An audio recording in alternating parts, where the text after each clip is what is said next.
ఆయన మీ అందరికీ ఏమో మాట ఒకసారి ఈ వీడియో చూడండి, మిగతాది మనం తర్వాత మాట్లాడేసుకుందాం.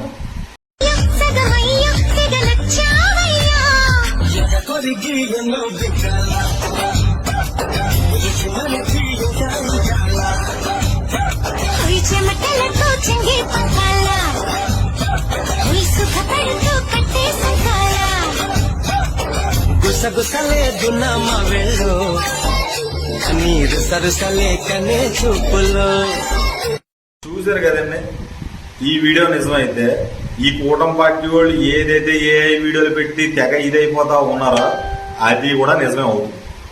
ఇది నిజమని మీరు ఒప్పుకున్నట్లయితే మీరు పెట్టిన వీడియో కూడా నిజమే. బురద జల్లేసాం కదా, ఇంక మనం ఏమి లేదు, ఆ యోగాంతరం అటర్ఫ్లాప్ అయింది, దాన్ని డైవర్ట్ చేయడానికి మనం ఏదో నాటకం ఆడాలి కదని చెప్పి ఫేక్ వీడియోలు తీసుకొచ్చి మా జగన్మోహన్ రెడ్డి గారి మీద బురద జల్లిదామని చెప్తే అది ఖచ్చితంగా మీ కూటమి పార్టీకి అంటుకుంటుందని మర్చిపోకండి. ఈ కూటమి పార్టీ అంటేనే అబద్ధాల పుట్ట, కూటమి పార్టీ అంటేనే ఫేక్ వీడియోలకి దిట్ట. మరోసారి కూటమి పార్టీ అడ్డంగా దొరికిపోయిందన్న మాట. ఒక 4,000 కేజీల కారు ఒక మనిషి తలకాయ మీదకి ఎక్కితే తల పుచ్చకాయ పగిలిపోయినట్టు పగిలిపోవాలి. అది కూడా మర్చిపోయారు. పోలీసు వారు చెప్పారు, పోలీసు వారు మాటలు అబద్ధం అన్నారు. ఆ పోలీసు వారిని తీసుకొచ్చి మళ్ళీ ఏదో చెప్పిద్దామని చూశారు. ఈ సొంత కూటమి పార్టీ ఎంపీలే చెప్పారు ఫేక్ వీడియోలు పెట్టొద్దు అని. లోకేష్ గారు కానీ, కళ్యాణ్ గారు కానీ, చంద్రబాబు నాయుడు గారు కానీ ఈ విషయంలో ఒక ట్వీట్ అయినా వేసారా? వేయలేదు కదా. ఇలాంటి ఫేక్ వీడియోలు పెట్టుకుని ఇంకెంత సుఖానందం పొందుతారా నాయన. మీరెంత మా జగన్మోహన్ రెడ్డి గారిని మొత్తం బురద జల్లిదామని చూసినా మీ వల్ల అవదు.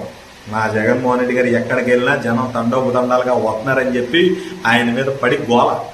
జగన్ అంటే జనం అని, జనం అంటే జగన్ అని, జగన్ నాశబంధంతో స్టేట్ మొత్తం దద్దరల్లిపోతా ఉంటే కూటమి పార్టీ వాళ్ళు చూసి ఓరవలేక తట్టుకోలేక మా జగన్మోహన్ రెడ్డి గారి మీద బురద జల్లే ప్రయత్నం చేస్తా ఉన్నారు. వచ్చినప్పటి నుంచి ఆయన పడి ఏటం ఈ కూటమి పార్టీ వాళ్ళు. ఆ యోగాంధ్ర గిన్నీస్ రికార్డు మిస్ అయిందని చెప్పి దాన్ని డైవర్ట్ చేయడానికి ఇలా ఫేక్ వీడియోలు పెట్టి సునకానందం పొందుతూ ఉన్నది ఈ కూటమి పార్టీ. మరి ఉంటానండి.